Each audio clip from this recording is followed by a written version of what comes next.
aumentam as influências e perturbações espirituais nesse momento pandêmico, onde a família mundial intensifica medo, tristeza e impotência. Há ataques obsessivos de legiões organizadas? Indiscutivelmente. Diz no livro do Apocalipse, capítulo 19, versículo 22, e no final dos tempos, convém que Satanás seja solto por um pouco de tempo. Então, era previsto já no Apocalipse que no final dos tempos, que é o período que nós estamos atravessando, tem um eco aí. Que no final dos tempos... Fátima, fecha seu microfone. Tá. Que no final dos tempos haveria uma encarnação maciça de uma série de entidades perturbadas. Isso está acontecendo, só não vê quem não quer. É porque vocês são muito novos, mas se vocês fossem na minha idade, vocês saberiam que o mundo não era assim. Nesses últimos tempos, uma legião de entidades perturbadoras desceram sobre o planeta e abriram todas as portas de comportamento que se poderia imaginar. Haviam só portas estreitas e largas no planeta, mas eram poucas. Eles abriram todas que existiam.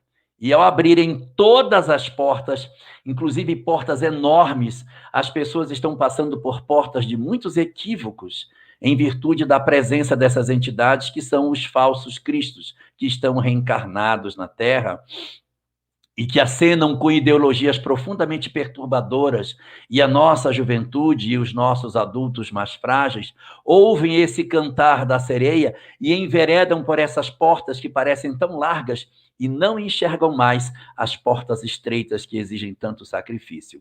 Então, nós estamos vendo uma legião de entidades perturbadas no planeta encarnadas, não precisa nem olhar muito, basta levantar um pouco os olhos que você vai ver o desamor na nossa sociedade, o ódio, a violência, a desigualdade, o processo de intolerância, a crueldade, as ideologias de perturbação, acenando para que todos os desequilíbrios passem a ser normais. Então, todos esses são motivados pelo quê? Entidades que encarnaram em massa no planeta e outras que ainda estão lá, estimulando para que a gente faça isso. Por que Papai do Céu, que nos ama tanto, deixou essas entidades encarnarem? 2 motivos. Eles são nossos irmãos, precisam de uma chance para se modificar.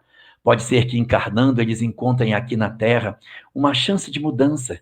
Quem sabe não se transformem. Se um deles se transformar, já valeu a pena a encarnação, porque o tempo deles encarnarem na Terra está esgotando. E a segunda razão é para saber se somos joio ou se nós somos trigo. Se suas ideologias perturbadoras fazem eco nos nossos corações e nós nos sentimos atraídos pelas suas ideias e nos juntamos à loucura do mundo para viver a perturbação que eles trazem, é porque nós, na verdade, não somos tão bons quanto pensávamos que fôssemos. E se nós, ao contrário, ao vermos essas ideologias perturbadas sobre o planeta, sentimos ódio dessas pessoas e queremos matar essas pessoas, é um sinal de que nós também somos almas imaturas. Nem é se perfilar com a loucura, nem é odiar os que propõem aquilo que a gente reconhece que não seja o bem. É aprender a conviver com as criaturas que são diferentes de nós, num exercício de tolerância e de amor. É exercer a nossa capacidade de darmos o nosso testemunho legítimo do cristianismo nesses dias aparentemente sombrios que nós atravessamos. A pandemia veio despertar em nós um esforço a mais na tentativa de entendermos como que a perturbação espiritual acontece. Está passando da hora de nós acordarmos nesse sentido e percebermos a manifestação das entidades perturbadas no nosso mundo, mas identificarmos também as legiões angélicas que nos socorrem. Será que ninguém percebe o quanto Deus está mais perto de nós? O quanto as nossas orações estão mais sentidas? O quanto que os espíritos benfeitores estão mais aproximados dos nossos corações? Não são só as entidades das sombras que estão mais perto. Os espíritos superiores, em grandes levas, também estão promovendo fortes mudanças no planeta. Nós só precisamos definir o que somos, se somos joio ou se somos trigo. A hora é exatamente essa, não terá outra. Nós precisamos dar agora a nossa condição de fazermos o testemunho legítimo de tudo que foi colocado dentro dos nossos corações e contribuirmos para a construção de um mundo melhor. Como ela falou da mídia que está fazendo uma série de perturbações e tal, eu vou dar 7 conselhos para esses momentos que a gente está vivendo. Conselho número 1, assista um noticiário só por dia.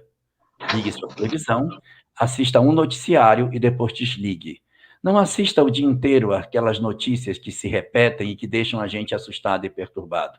Uma vez por dia é suficiente para se atualizar. Não precisa ficar alienado. Uma vez. 2, fuja dos programas vespertinos que falam de morte, morte, morte, assassinato, e morte, assassinato e morte, que enchem as nossas casas de perturbação. A gente não precisa, porque essa informação não nos ajuda. Nós não tiramos nada de positivos dela. Do jornal eu tiro, porque eu sei o que está acontecendo, o que aconteceu. Mas desses noticiários sangrentos da tarde, nós não tiramos nada para nós. Não é necessário. Número 3, diminua os comentários em casa de tudo que acontece na rua lá fora. Não encha a sua casa das notícias de perturbação do que está acontecendo no planeta. Nós estamos com uma série de problemas na Terra e a gente não deve ficar carregando as nossas casas com essas energias infelizes que acontecem do lado de fora dos nossos lares e que acaba trazendo para nós uma energia muito pesada, muito densa e que atrapalha a harmonia doméstica. Item número 4. Depois que você fez esse trabalho de retirada dessas energias ruins, pesadas que você tem dentro do seu lar, faça um esforço para a implantação do evangelho no lar. Crie um evangelho no lar, faça um esforço para que você tenha uma hora por semana, para que você ouça, para que você sintonize com o bem. Se você já tem um evangelho do lar já estabelecido dentro da sua casa, então aumente a frequência. Faça uma precezinha diária, pequenina, para garantir a energia dentro do seu lar o tempo todo. Item número 5. Depois que você já tirou essas energias da televisão, que você implantou o evangelho no lar, na sua casa, que você fez essa asepsia do seu ambiente, procure fazer o esforço para que dentro de casa, na sua convivência doméstica, você exercite o quanto que você puder do bem. Não deixe com que as energias do mal, as brigas, as desavenças, elas aconteçam dentro de casa. Perceba a importância de você manter a lucidez sobre todas essas coisas. A gente tem família para cuidarmos uns dos outros, não para a gente viver apenas aglomerado dentro do mesmo espaço, mas a gente vai exercitar o nosso amor em convivência, até por conta dessa nossa hiperconvivência promovida pela pandemia, a gente fazer um esforço de resgatar as relações, sermos mais corteses em casa, sermos mais colaborativos, isso é muito importante. Sugestão número 6, depois da gente fazer todo esse trabalho, a gente procure trabalhar as nossas mentes para que a gente não reforce esse cinturão de perturbação que está no mundo.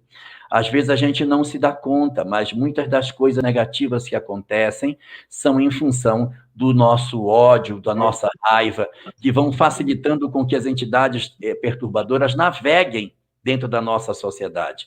A gente navega. Por onde que eles navegam? Pelo nosso pensamento negativo. Se eu não tiver pensamento negativo, eles não têm como se deslocar na sociedade, não há energia para que eles transitem.